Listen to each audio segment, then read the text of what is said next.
hope you consent to this recording. Awesome. Hey folks, we're just starting policy study group. Super excited. We are, I gotta change my tabs here. We are going for it. Today's topic is arrests and searches. Super excited about this topic. I think the Fourth Amendment is really interesting. And before I start, just want to kind of offer a content warning. A lot of this actually has to do with direct interactions with police. And so there's a lot of like pictures of police and conversations about like things that the police do. If that's not something that feels good for you to experience, fair enough. Take time if you need, or just skip this one. I also want to start with a territory acknowledgement. I'm currently on unceded Tsuut'ina territory. Whenever and wherever you're watching this, I invite you to consider where the territory is what you are. And it is really interesting to learn about whether the territory is under treaty or ceded, because, you know, even though a lot of treaties are coerced, a lot of the places that we occupy, especially out in the West, so-called, are not ceded land at all. And so when we're talking about the authority of the state and the authority of the police, it's really important to actually keep in mind the context that like this authority is not legitimately granted and is not the real law of this land. Especially when we talk about this stuff, I as an abolitionist find it really frustrating, because basically like none of the law is what you would want it to be. And I think that that's something that when we have to learn about the situations that we actually do find ourselves in, it's still important to kind of keep the perspective of like what's really right and what is it supposed to be. So this is our main boy for today, the Fourth Amendment. As you can see here, basically reads, the right of the people to be secure in their persons, houses, papers, and effects against unreasonable searches and seizures shall not be violated, and no warrants shall issue but upon probable cause, supported by oath or affirmation, and particularly describing the place to be searched and the persons or things to be seized. So there's a few different pieces here. One thing that's always worth noting is that this is an individual right. What that means is that you have the right to be secure in your person, your house, and your belongings, but you actually can't object to a search of like someone else's apartment or someone else's bag, even if it's your stuff in there, which is a bit strange. The other thing is that this talks about warrants. It's interesting because many people think of it as a requirement that there be a warrant, but as we're going to talk about, there's a lot of exceptions. So there's not really a strict requirement, but I guess you could say a recommendation that the police obtain warrants in most situations. Basically, in that situation where someone is not receiving a warrant, the police have to show that the conduct is reasonable under the circumstances, basically that there's some kind of like exigent circumstance or emergency that requires them to not take the 15 minutes that it takes to call a judge and get a warrant in most situations. This usually involves like they're chasing you, or you're in a car, or also potentially situations in which, you know, there might be destruction of evidence. If people do get a warrant, it has to be supported by probable cause, which is also the standard if the police don't get a warrant. Basically, this is a bit confusing, but I think of probable cause as meaning that it's more like it's like 50%. Like the police can show there's a reasonable chance that you will be, you have committed a crime, you're about to commit a crime, things of this nature. And as we'll see, there's another standard called reasonable suspicion, which is a lower standard than that, confusingly enough. To get an actual warrant, there has to be some kind of sworn oath by a police officer or a witness, and there has to be a description of who is going to be arrested or like what house will be searched and things of that nature. So probable cause is defined as a reasonable belief of the police officer in the guilt of the suspect or the presence of evidence of a crime based on the facts and information prior to the arrest. So basically, they just have to show that they more or less knew the information, that the information that they had at the time more or less showed that it was likely that the person did commit a crime. Obviously, you can't rebut that later on with things that they found out after the facts. It's based on what they actually knew. But there does have to be some kind of underlying evidence, and they have to show what it is. For example, the police can't just say, like, we have it from an informant that this person has drugs in their house. They actually have to have some basis to show that the informant is reliable and had a reason to know the information. All right, so here's an actual warrant that you can check out if you like. This one is from Texas. It's an arrest warrant. As you can see, it's issued by a judge. It contains, this actually doesn't show the sworn statement, but it references it where it says they're accused by a written complaint under oath of blacked out filed before me. So again, it describes the person who should be arrested, and it describes in particular, where they might be or live. The biggest exception of all to warrants and really to all of this is the idea of consent.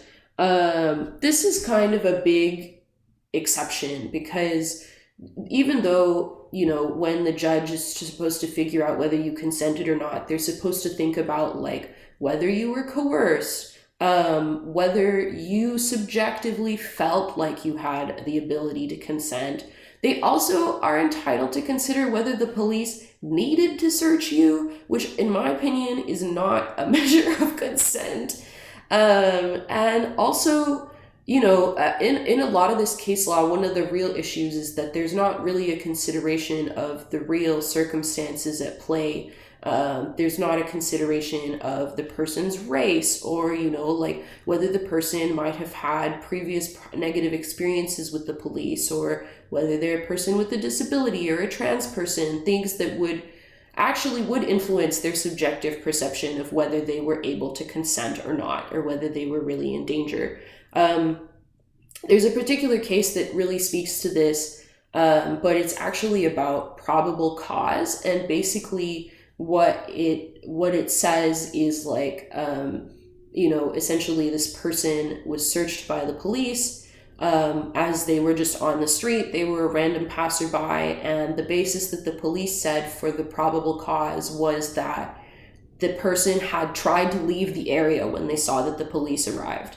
Now, I don't know about y'all, but I tend to try and leave the area when I see the police arrive too, for my own safety. And I think that, many people of color, many LGBT people, many people of many different backgrounds have that experience because, the police are not necessarily friendly figures in our lives, let's say. And so I think that this issue of consent is really dubious because, if you consent and if the police, can reasonably rely on your consent. So if you say okay at the time is what they're really thinking about, not whether you, really did consent or not.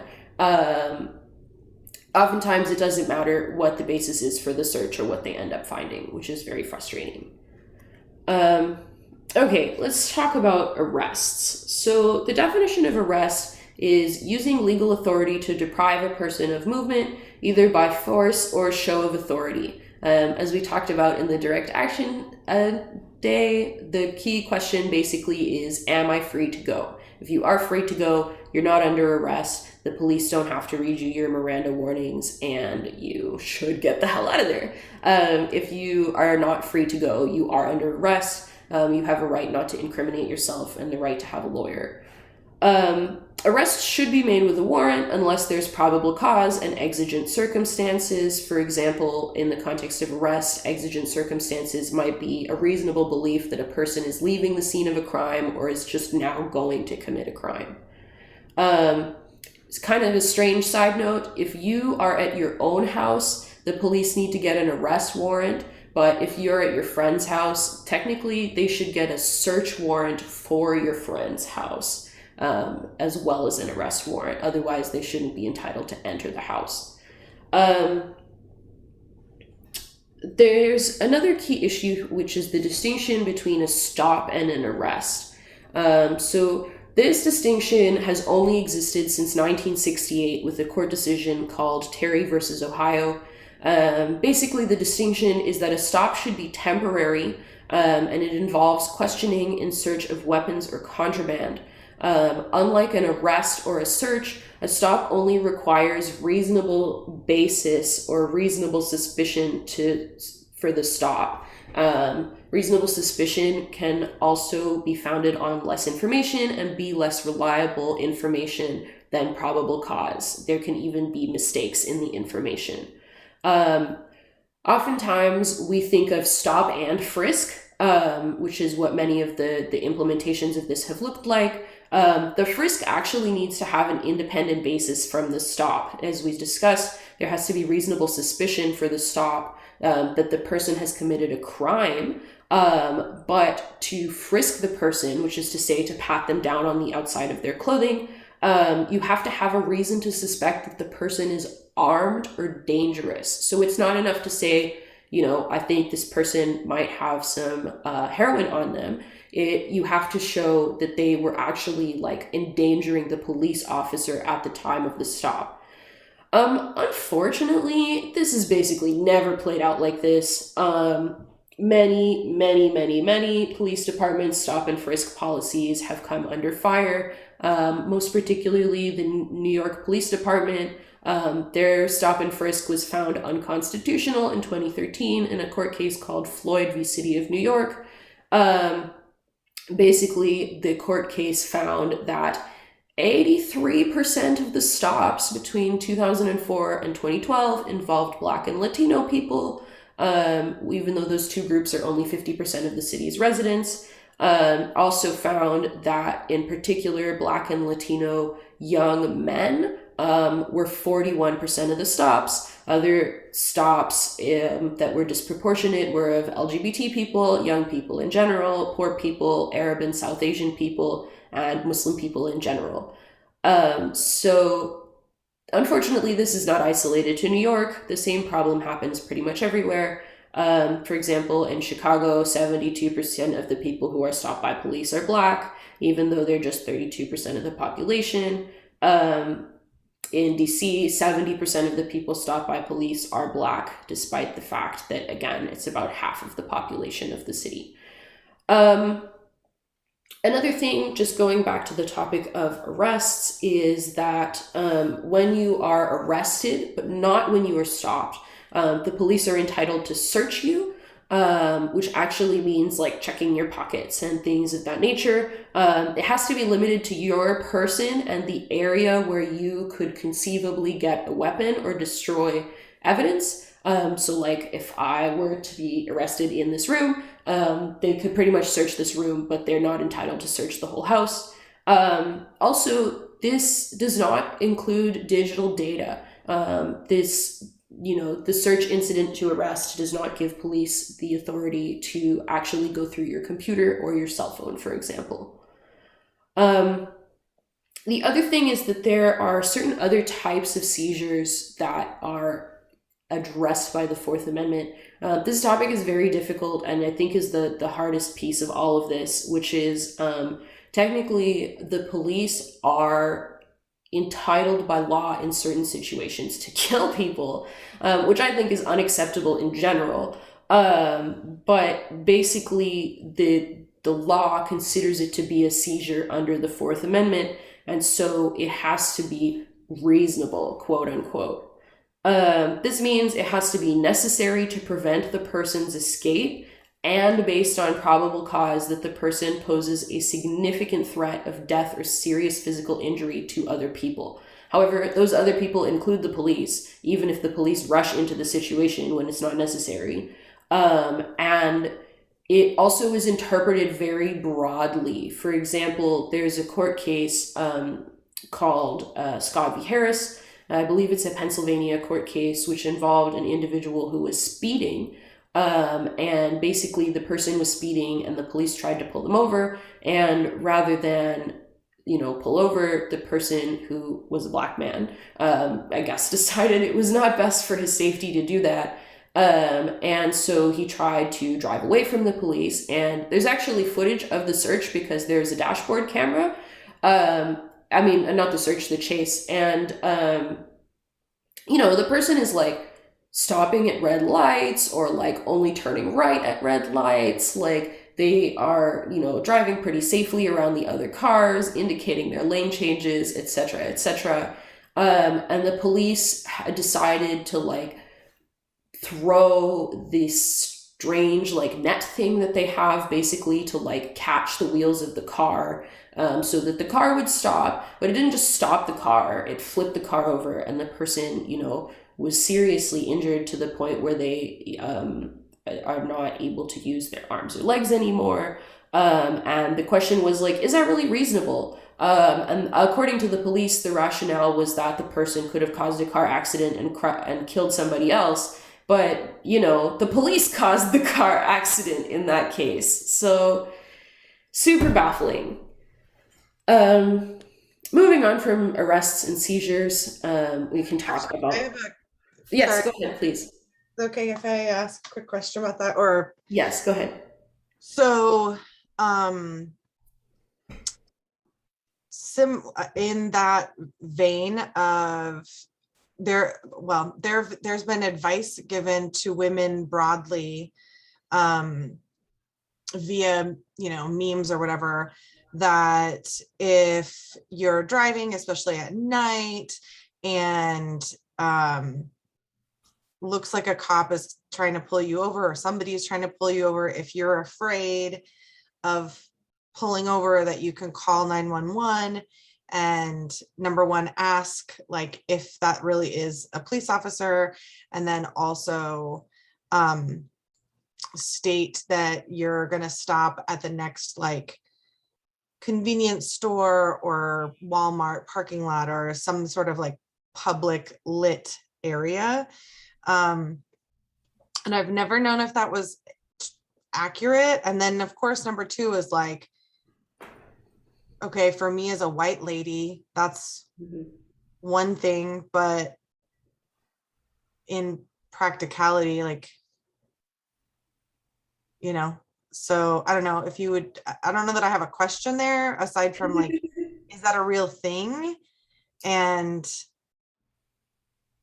Yeah, I mean, I think that like as you kind of identified, like I also have heard this advice. I think is very common advice. And I think that, your mileage will vary. And as you identified, like some things go into like how successful you would be at something like that. Certainly being a white woman versus being like a man of color, or like, even like how nice is your car? How inclined is the police officer to like actually be okay with that?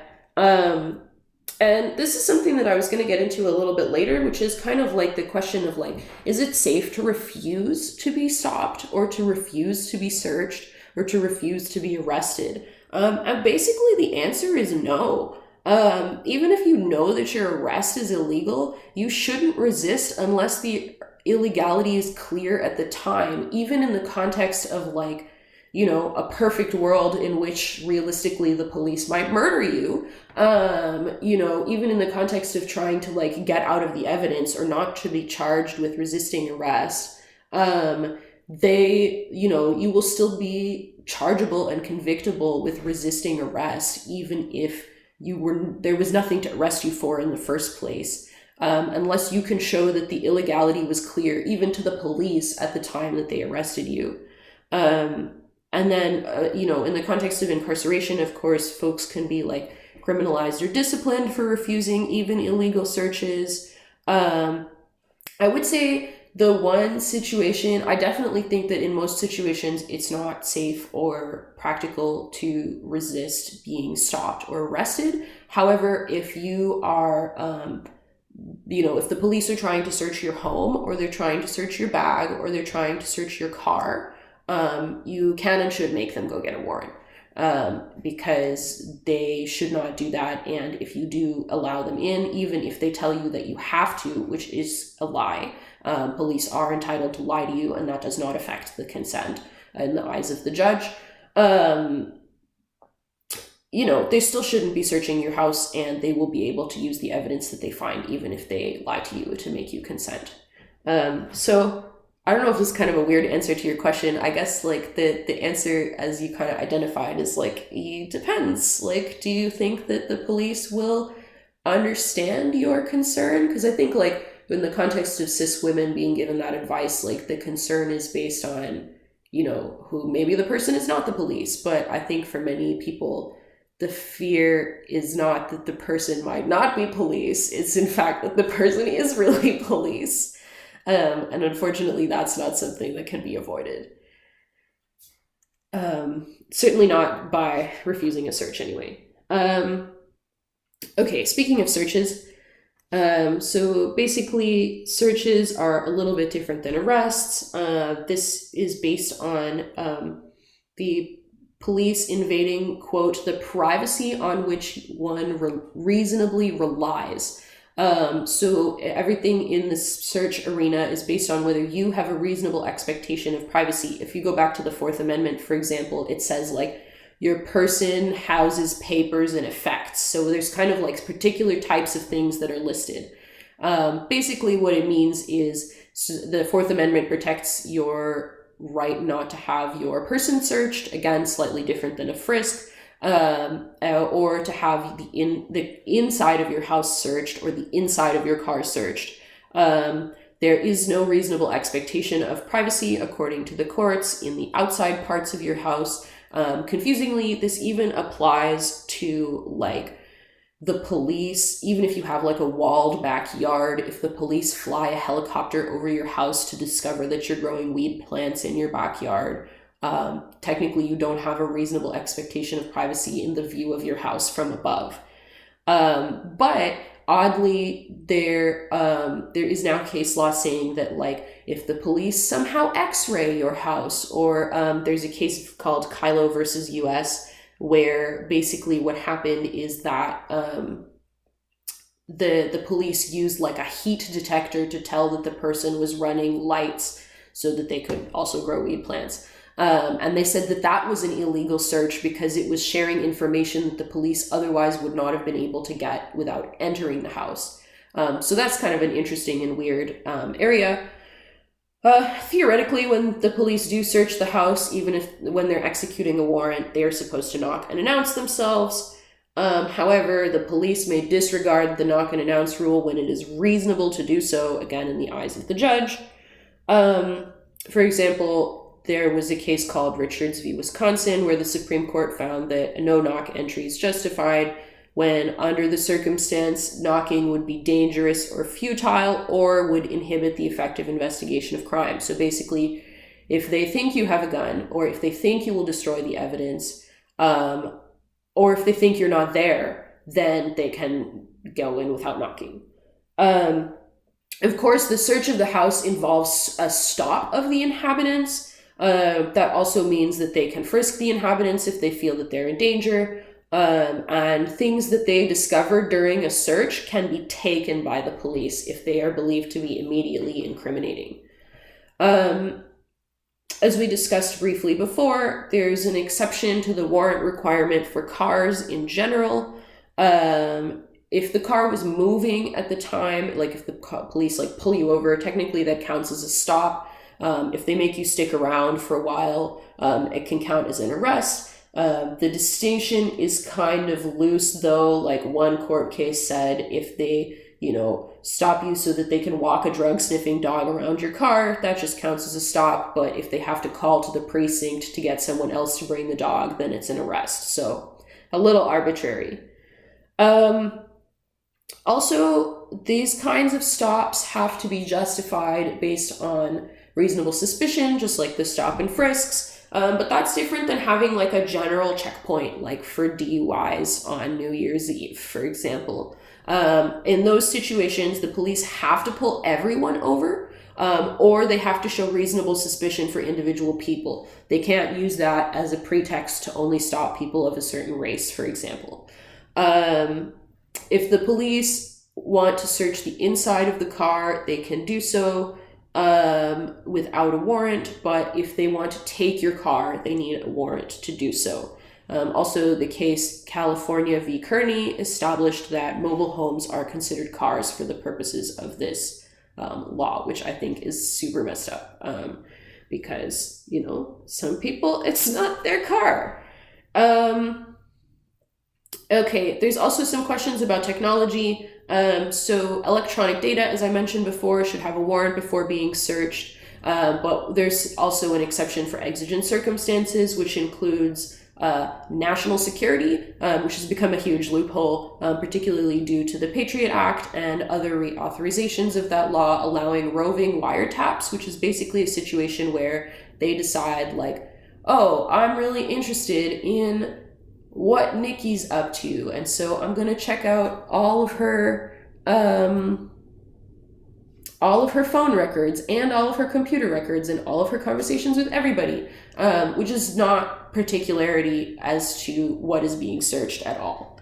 You're gonna be super bored. They're gonna be super bored.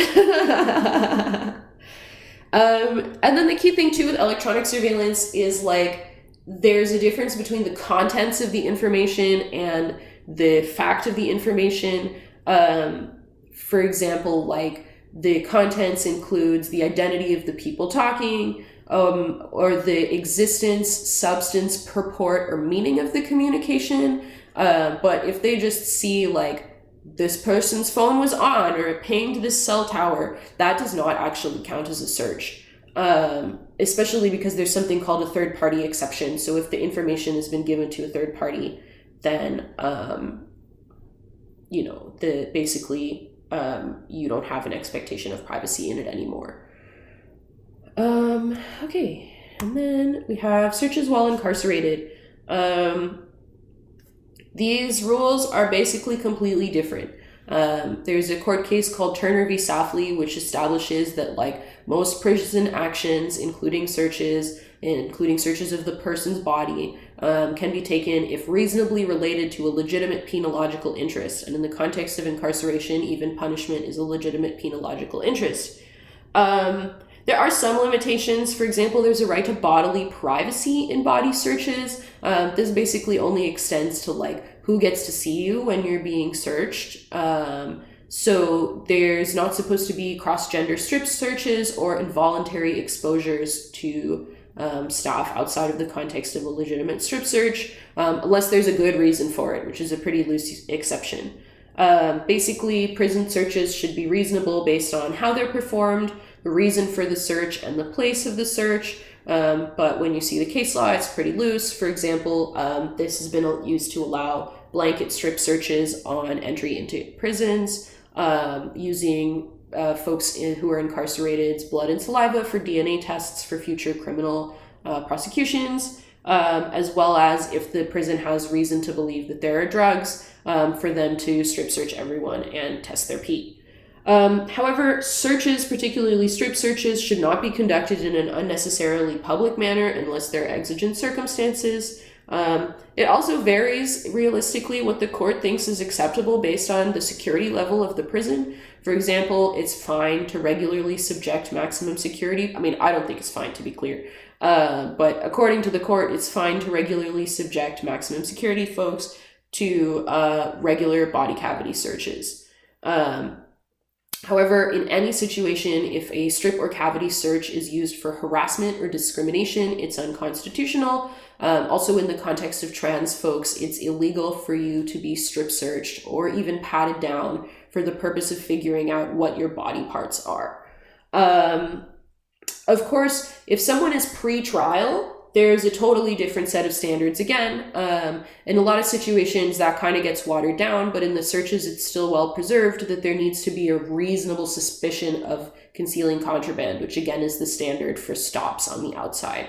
So you can kind of see that there's like a weird sliding scale that they basically just pin different situations onto. Body cavity searches have to have reasonable cause in all situations. And strip frisks have to have a reasonable suspicion of contraband. A strip frisk is basically a search where they examine, like they look at you, but they don't touch you. I think they can look inside your mouth and things of that nature. Body cavity searches, on the other hand, have to be conducted by trained medical staff. They can also be conducted by x-ray, and there also might be relevant state regulations. For example, New York requires that body cavity searches only be done once all other means have been exhausted and when there's imminent danger to the person's health or the facility's safety.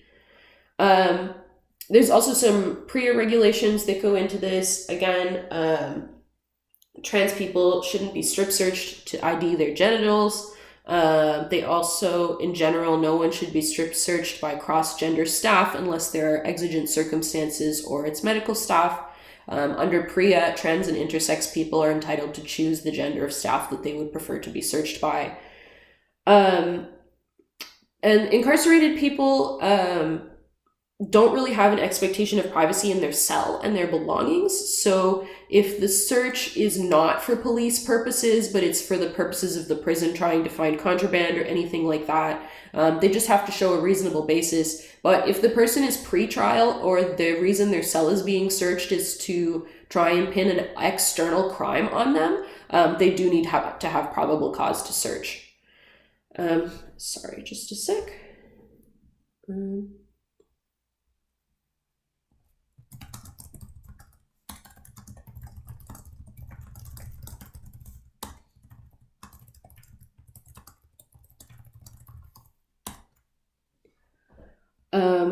Okay, so then, as we talked about, like, one of the big questions in this area is just like, why bother? It's often not safe to refuse searches. Again, even if you know your arrest is illegal, you probably shouldn't try to resist.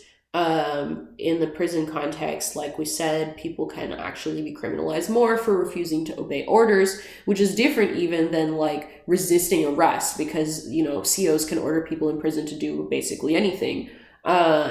However, again, as I mentioned before, folks should definitely resist illegal searches, particularly illegal searches when they're in their home or in their car, rather than like just out and about.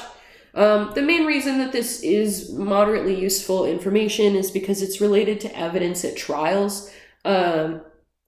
So from a court case called Mapp v. Ohio, basically the idea is if the police gain information illegally, they're not entitled to use it to prosecute you for the crime. You're not really able to sue the police themselves for the seizure in most situations due to qualified immunity, which is a whole other policy study group topic unto itself. And then again, figuring out whether you're under arrest or not helps you know things like your Miranda rights, whether you have the right to remain silent and to have a lawyer. There's also kind of weird situations with that while you're incarcerated, because of course you might be incarcerated and also be being prosecuted for a criminal reason. And so there might be like police interrogations that happen, and it's kind of hard to tell whether you're still in custody for the purposes of your Miranda rights while you're incarcerated. But generally, if there's a break in the police talking to you, then it's new custody when they call you back in.